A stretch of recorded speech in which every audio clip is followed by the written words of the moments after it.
Now that clubs are starting to take off post-COVID, I'm receiving more and more inquiries about drinking and DJing.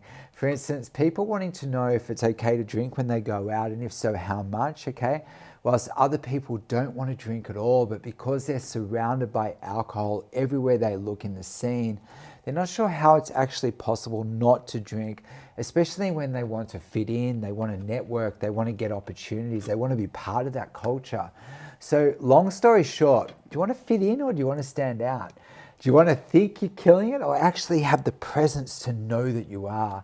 So stick around, as I have a ton of experience with this, and by watching this video until the end, I'm certain I can share valuable insights I'll give you the tools needed to succeed, not just behind the decks, but you can apply this to all areas of your life. This is game changer time. So here's the thing. Do you feel alcohol is an issue for you? As the answer to that question is probably going to be a pretty good pointer to where you are right now with your drinking. So first step, awareness. So for instance, when I started my first ever nightclub, I was fresh out of school and I was playing every single weekend. And at that stage of my life, I honestly found I could drink moderately, and I honestly felt when it came to alcohol, I could take it or leave it. And in truth, the less I drank, right, the more energetic and alive I felt. And I remember people used to always come up to me and assume I was on drugs, because when I'm sober and feeling healthy, I'm bursting with energy. Like I've got an optimism and excitement, especially when I'm doing the things I love. But I did notice that the more I drank, like in time, it just built up, the more unhappy and unmotivated I became. And I think the alcohol kind of stole that spring from my step. So the big question is, what did I do about it? And what can you do to avoid making the same mistakes a lot of DJs fall into? And that is alcoholism and the missed opportunities because of it. Okay, so firstly, there are different levels to this issue, from people just drinking casually and being able to control it, all the way down to people that feel they can no longer enjoy themselves without drinking, and they feel life or going to a club or an event without alcohol is dull and uneventful. So here's the thing, if you can take it or leave it, and I think everyone starts at that point, okay? Even though perhaps I shouldn't say this, but let's just look at the facts, okay? Like the truth, well, from my perspective, of course, but I find alcohol probably can be fun, okay? And it's probably going to help you with your nerves. And if you have the ability to stay at the tipsy stage, see, that's the key, meaning perhaps 2 drinks before your set, okay? Or 2 drinks early in the night, and then you limit yourself to 1 drink every hour after that, then honestly, you can probably take all the benefits of alcohol and drink socially and most likely not risk losing your presence, okay? Now, in truth, I guess that's the stage that pulls a lot of us in, as alcohol in small doses 100% can loosen you up and even help you to think a little bit more creatively, so that can be really great when you're kind of like doing song selection. You might play something you might not have normally, and it gets a really good response. And alcohol may even give you a little bit of Dutch courage to express yourself and bond with people and event organizers. But here's the thing, there's a very, very fine line between drinking and drinking too much. And if you drink too much and you don't think you can control it, you could hurt your chances of being taken seriously and could quite possibly be seen as annoying, and people may actually want nothing to do with you. See, put it this way, right? It was a really common occurrence for me to people to approach me at my clubs and basically wanting shows, you know what I mean? They might kiss my ass a little bit and they're coming up and they're basically wanting shows, okay? And I'll be honest, if they're slurring in my ear, then I honestly did whatever I could to get away from them as quickly as possible. See, the truth is, right, if you're going to be a big drinker in the club scene, you're going to need to have influence first and already be in the club scene. But if you already have influence, then you don't need alcohol for fake courage. And alcohol could be the very thing that limits your influence in the long run. See, I personally found, right, the more alcohol I drank over the years, the more it built up and the more it became a problem for me. And I think the issue is you go from being able to take it or leave it, okay? And if you're at that point, okay, take it or leave it, cool. But then you go to a new stage where you're thinking about drinking more, and it could even become the main reason that you're going out.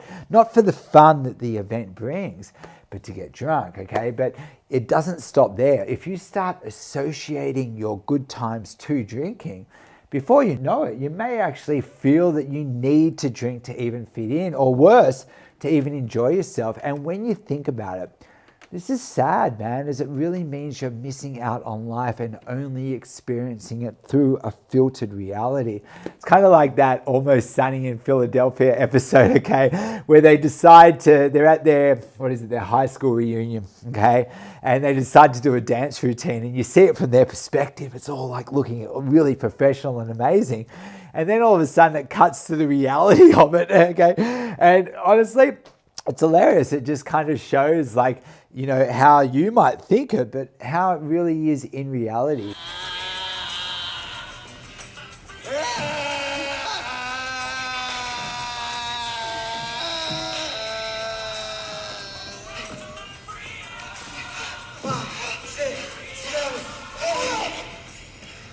But jokes aside, okay, I remember reading a quote when I was younger that said, if you can't spot the problems, disasters happen. And that quote at the time, and still to this day, it really resonates with me. So can I ask, have you experienced problems relating to your drinking? So for instance, have you been drunk and reacted in a way that was unfamiliar to you? So for instance, perhaps you got into a big fight with a mate or said some stuff to family members that you later regretted, like it's kind of horrible, you know what I mean? Or perhaps you put yourself into a situation you would not usually find yourself in if you were sober. So for instance, you're out the front of a venue or a club or a party or something, and you're rationalizing with drunk people, and perhaps that even led to a fist fight, you know? Or perhaps you woke up after a big night out and you're just cringing at your behavior from the night before. Or perhaps you don't even remember the night before. Now, only you know when enough is enough, but the good thing about bad experiences with alcohol is you can use them to motivate change.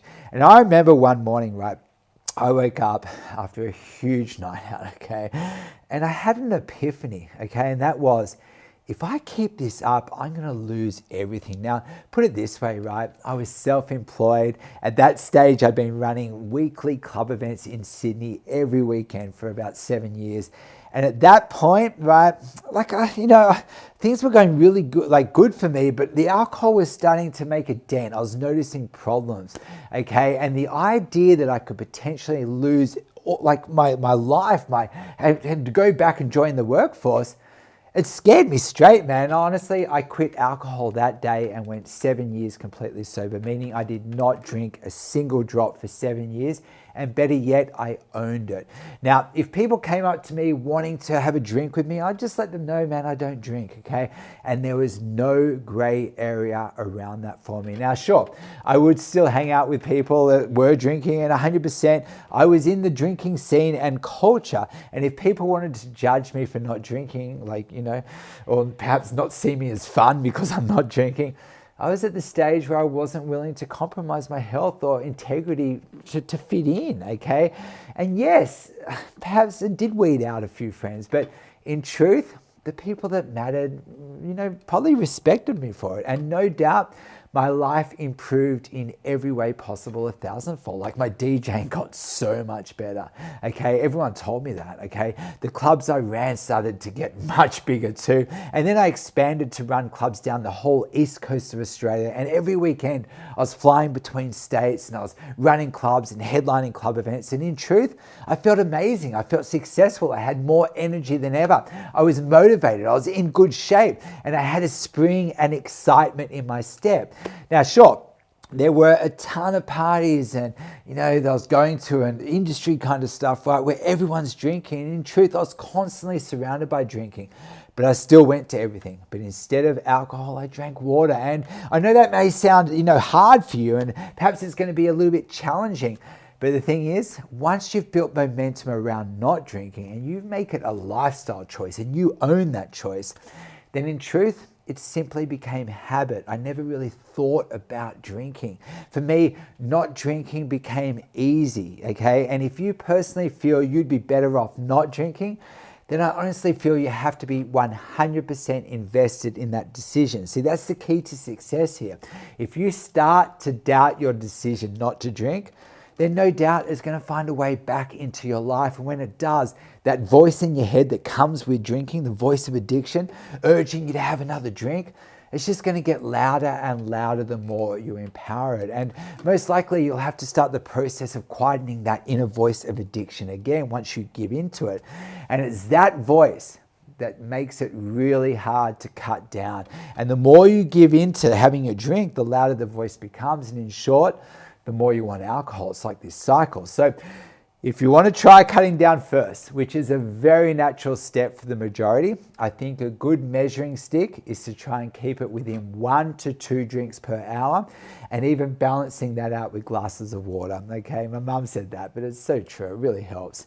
And then if you do slip and you have a huge night for the sake of your friends and family, then perhaps follow it with a 40-day commitment like we spoke about in the last video I did, where you promise yourself to go 40 consecutive days without drinking and treat that as a reset and an opportunity to form new empowering habits that can go into a new way of life. So the real question is, do you want to cut down or actually quit altogether?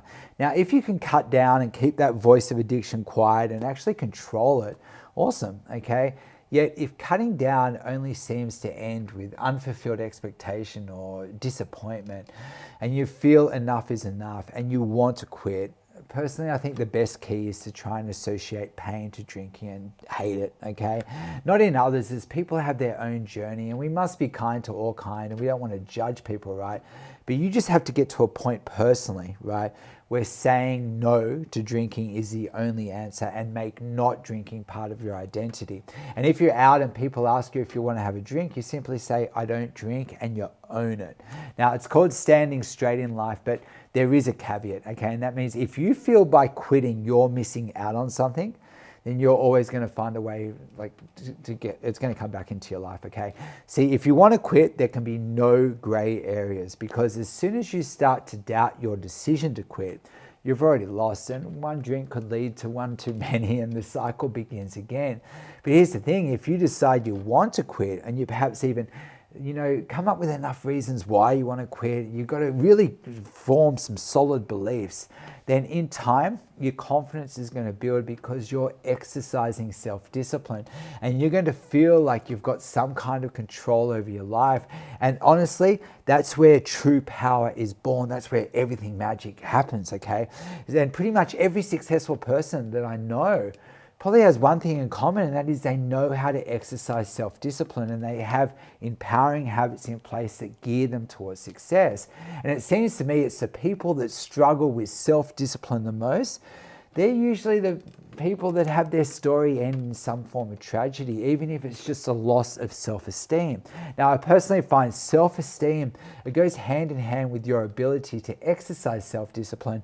And when you win over your urges, and better yet, replace them with more empowering habits, you feel awesome. So yeah, that's the truth about alcohol from my personal perspective and experience. And personally, I don't think you have to drink at events or anywhere for that matter to make other people happy. And if you think you can't experience music without alcohol or drugs, that's the addiction talking, man. Trust me.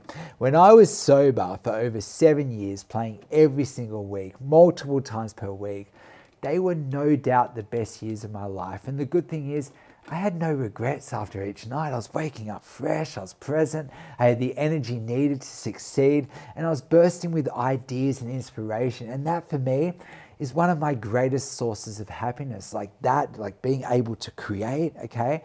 And also sharing what I love. Now, I found I could operate from a position of strength at all times, and perhaps I was even a good inspiration for the friends and the people around me.